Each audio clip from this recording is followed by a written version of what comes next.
Selamat pagi anak-anak yang terkasih, berjumpa kembali dalam mata pelajaran Pendidikan Agama Katolik dan Budi Pekerti. Pada kesempatan kali ini, Ibu akan menjelaskan materi tentang Yesus mengajarkan pengampunan.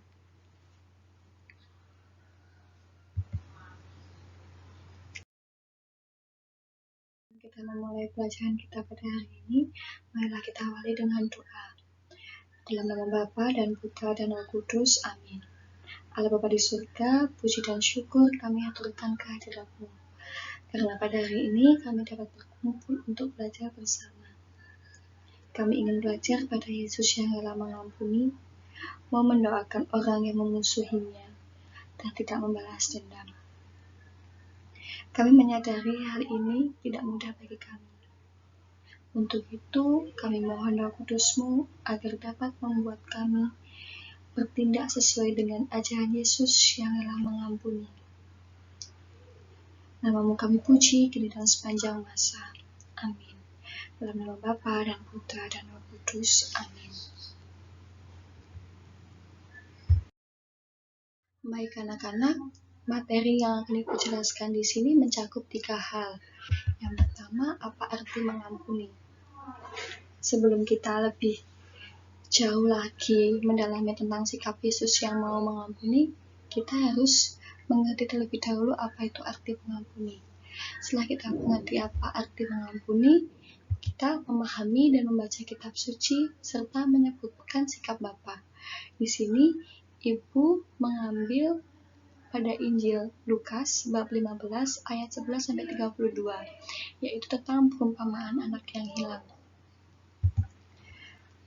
Dari kita sudah mengetahui apa itu arti mengampuni, memahami dan menyebutkan sikap Bapa, kita perlu menjelaskan makna apa saja yang dapat kita ambil dari pelajaran kita hari ini.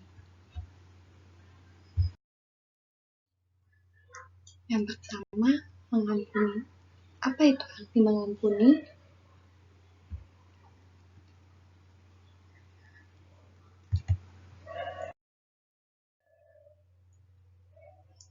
Mengampuni adalah tindakan memaafkan orang yang bersalah. Di dalam Alkitab, mengampuni berarti merelakan. Misalnya, ada teman yang meminjam sesuatu tapi tidak dikembalikan. Di sini kita pasti merasa jengkel, merasa kesal. Tetapi, yang ditekankan pada materi ini adalah kita harus bisa belajar untuk merelakan atau mengampuni orang tersebut.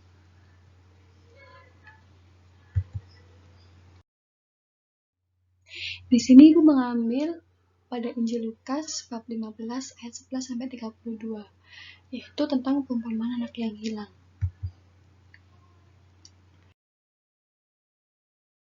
Dalam Injil Lukas di atas, Yesus mengajak kita untuk bersikap saling mengampuni, sebagaimana Allah adalah Maha Pengampun.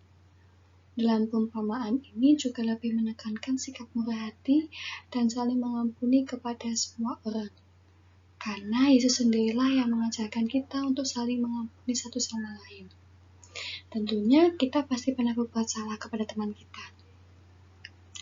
Begitu juga sebaliknya, teman kita juga pernah berbuat salah kepada kita. Tapi di sini kita diminta untuk kerelaan hati kita untuk dapat mengampuni teman-teman yang berbuat salah kepada kita.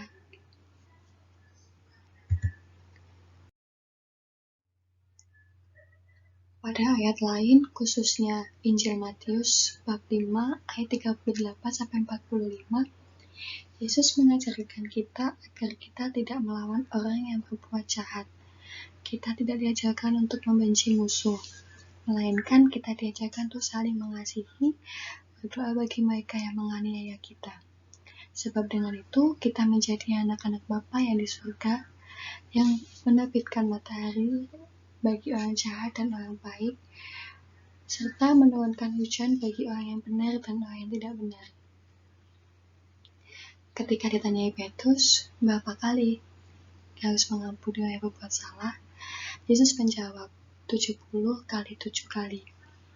Terdapat di Injil Matius bab 18 ayat 21-22. Demikianlah sebagai pengikut Yesus, orang Katolik perlu mengembangkan sikap mengampuni, sebagaimana Allah Bapa menerima baik si bungsu maupun si sulung.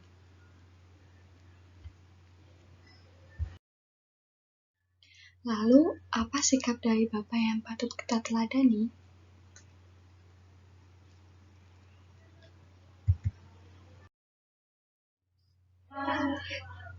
Di sini, Ibu memiliki dua gambar yang mencerminkan sikap dari Bapa. Gambar yang pertama, Tuhan Yesus memeluk seorang laki-laki dengan penuh cinta kasih. Lalu gambar yang kedua, Tuhan Yesus mau mengampuni seorang wanita yang datang untuk bertobat. Demikian pula dengan bacaan di atas. Bapa mau mengampuni anak bungsunya yang datang pulang dan bertobat. Di sini Ibu ingin mengajarkan kepada kalian untuk memiliki sikap tersebut, memiliki sikap yang mau mengampuni seperti Bapa, memiliki sikap sabar, memiliki sikap rendah hati, dan memiliki cinta kasih untuk sesama.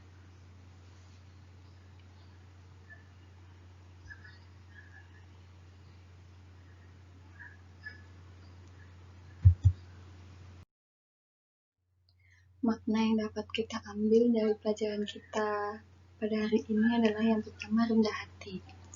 Kita harus rendah hati, mau mengakui kesalahan kita jika kita berbuat salah kepada orang lain, dan dengan rendah hati memaafkan orang yang telah melukai hati kita. Lalu yang kedua, sabar. Kita harus sabar jika misalnya kita diolok oleh teman, kita dibenci oleh teman. Kita tidak boleh balik membenci. Kita harus mengasihani mereka, mendoakan mereka seperti Injil di atas tadi. Lalu yang ketiga, keikhlasan. Kita harus mengampuni teman kita yang berbuat salah kepada kita dengan penuh keikhlasan, dengan tulus. Lalu yang keempat, mau bertobat. Tuhan Yesus pasti mau mengampuni umatnya yang mau datang dan bertobat. Sama seperti si bungsu. Si bungsu datang kepada bapaknya dan bertobat, meminta maaf, dan tentunya bapaknya memaafkannya. Sama seperti kita. Jika kita berbuat salah kepada orang lain, tetapi kita dengan penuh keikhlasan, dengan penuh rendah hati kita mau meminta maaf, tentu saja orang tersebut akan memaafkan kita.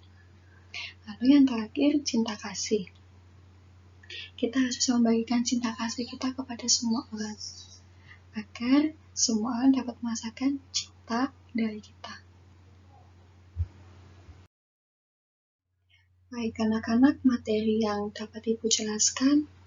Kita bertemu pada materi selanjutnya. Terima kasih, dan kita tutup dengan doa. Dalam nama Bapa dan Putra dan Roh Kudus. Amin. Tuhan Yesus Kristus, kami berterima kasih kepadamu atas segala penyertaan-Mu sepanjang proses pengajaran kami pada hari ini. Semoga apa yang kami pelajari dapat berguna bagi kehidupan kami selanjutnya. Nama-Mu ya Tuhan kami puji, kini dan sepanjang masa. Amin. Dalam nama Bapa dan Putra dan Roh Kudus.